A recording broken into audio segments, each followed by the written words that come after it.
What is up, guys? Dirk here. Happy Thursday. I just wanted to give you a short-term update on what has happened with Bitcoin since my previous video when I made the update about the higher time frame bull market is back signals. Okay, so yesterday we saw a little bit of a pullback. Let's dive straight into the charts, what this could potentially mean.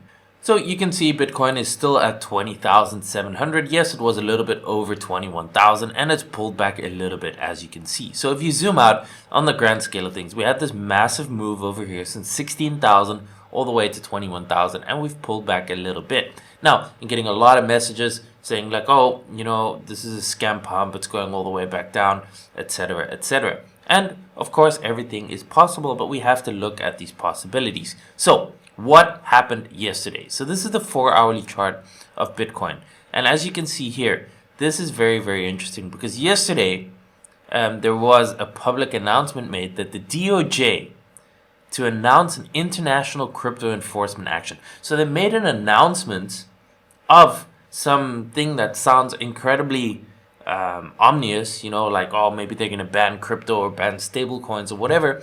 And the interesting thing is, look at when that announcement came out. Exactly at the very top after this distribution pattern, when Bitcoin has had this massive rally, when it just took out those previous highs. You can see it just wicked above the previous high. So from a technical standpoint, this market was completely overbought at this point on the lower time frames. It had this massive rally without any significant pullbacks. We created this distribution pattern over here where it's just chopping sideways. We just wicked above the previous high, and at the very top over there they announced that, and then the market just dropped. Right, we can zoom in a little bit and you can actually see that literally as they announced this, the market just started selling off over here. So that was very coincidental timing. Of course, we saw a very similar thing when in November Binance CEO CZ tweeted also at a technical, very, very vulnerable point in the markets when he tweeted about FTX, and then the markets crashed too. So it is interesting to see how the timing of these major events plays out and how technically it gets put out at such a vulnerable point in the market, and then it can create that selling point, because at this point, things are already completely overbought. People are looking at taking profits over here, and when something like that comes out, people they get scared, right? They close their long positions. They say, hey, things are kind of looking dicey anyway. We've had a nice run. I'm going to lock in profits. And then whatever the announcement ends up being, whether it's important or not important, it creates this sell-off effect, and it creates like a self-fulfilling prophecy where people sell and it creates it to drop. Either way, this ended up being completely nothing. It was they're going after some international crypto exchange that I've never even heard of in my life. So that was completely nothing. There's no big deal about the actual news. Now, let's look at technically what is happening. So we've had this big rally to the upside and technically perfectly okay. Right, you can see over here, it just wicked above here to take any liquidity above here, any stops above here. So people have been short with their stops at this last high. They all got taken out. It just wicked above there and we pulled back. So far, this is completely healthy. This is completely normal. And again, just zooming out to the 3-day time frame, because this was the important signal that I covered in my last video, which was the longer, higher time frame bullish confirmation signal. And what I said also in that video is that as long as we stay above the 3-day 50 moving average, there is absolutely no issue, and that is the signal that I'm looking for as a confirmation of bear or bull. So we could still pull back all the way to retest this average at about 18,600. We could even wick below it a little bit as long as we don't get a 3-day close below it. Everything's still okay, and this signal is still completely valid. Things do not go up in one straight line. So we had this nice run.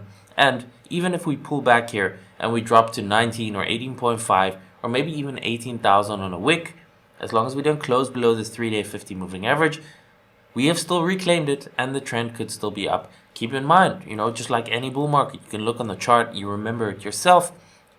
Bull markets and bullish trends take weeks or months to play out. Okay, so we're looking at a couple days here so far, and a pullback is completely normal. I know we've all been conditioned that any pullback or any negative news is terrible throughout the bear market, and it just results in new lows over and over and over again. while that is still a possibility until we get back below this 3-day 50 moving average with a new 3-day close, so below 18,500 with a new 3-day close, I'm still considering this a bullish trend that we have gotten the reclaim for. If it ends up being a fake out, it would end up being terrible, of course, but then we switch back to bearish once it breaks back below that 3-day 50 moving average. Until then, we still have the potential for a bullish trend that goes a lot higher. I also want to highlight on the CME futures. So this is not something that trades 24/7. It trades with stock market hours, meaning it's also closed over the weekend. And this means that if the price action moves and opens differently on Monday than it closed on the Friday, it can create gaps like it did in this case. And as you can see over here, so this is the 1 hourly chart for the CME futures, you can see it created this gap over the weekend at $20,000. And what tends to happen is these gaps tend to be filled. Not always, it's not a 100% hard rule or anything like that, but you can see here 20,000. So even if it were to pull back here, close this gap like I just showed you before, anything over 18.6 is still completely okay for a pullback to keep that higher time frame bullish trend intact. So let's see what happens. I think it's very possible that maybe we close this gap at around 20,000, and then we have to see, obviously on the lower time frames, what happens, how the market's looking, all that kind of stuff.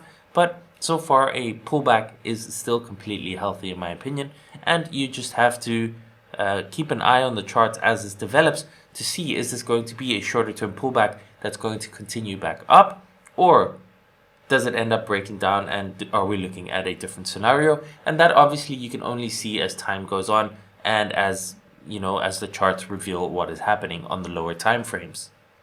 Now, just to give you a little bit more insights back here to the 4 hourly chart and just some psychology, whether it's a 4 hourly chart, an hourly chart, a daily chart, a weekly chart, just in terms of buying and selling, the worst thing you can do is to start to FOMO buy into a market when it is at a resistance like that. After a huge move to the upside, we're seeing distribution.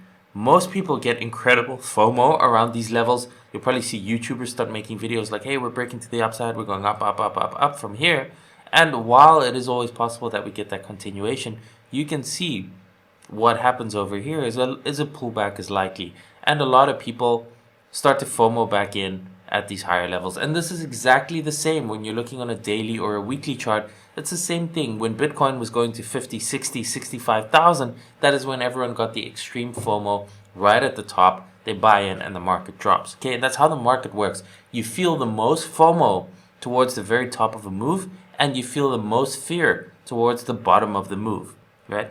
And if you react to these emotions of FOMO and fear, you're going to make the exact opposite decision for a trade or for an investment that you should be making to be able to be profitable, because you're going to end up buying the tops, you're going to end up selling the bottoms, and you're going to just end up getting wrecked, even if that's on spot, especially if it's with leverage.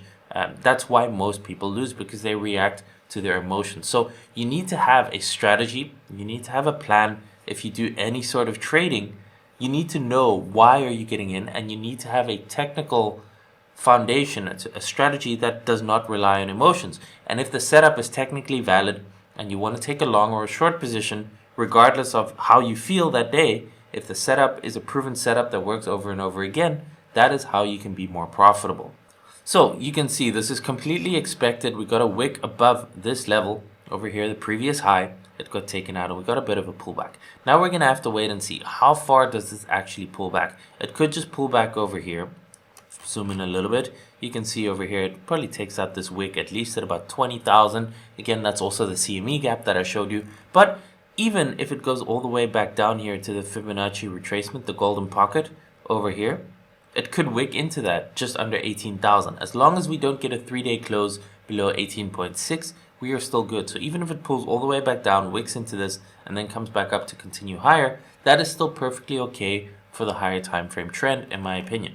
Okay, so we can expect some more correction, whether it's just sideways or whether it's lower or all the way back to maybe 18K. That is a possibility. But you can see over here, just in the same way as from this move, this high was the target, we still have previous liquidity over here. So this is the next one, in my opinion, 22.8. If we get continuation here, that is likely to be taken out. And we still have the August high from last year at about 25,000. And I think both of these get taken out at some point, whether that's going to be in the coming days or whether it's still going to take weeks or months. We're going to have to end up seeing that. Like, I can't predict that, but we have to see here. What is this pullback? What is this correction? Do we get a continuation of the trend? And then look for these levels, because it is the obvious kind of magnet that price is going to be drawn to. Because in the same way here, people are betting on the short side and they're placing their stops just above these previous highs. In the same way they did it here, we got a wick above it. Same way here, there will be stops, there will be liquidity at these highs, and that is why the price will take them out at some point. So that can be a helpful thing. Just set some alerts on your chart. Okay, it's completely free to do. You just right click and you add an alert, and that way when the price gets there, you get an email, you get an SMS if you set it up that way.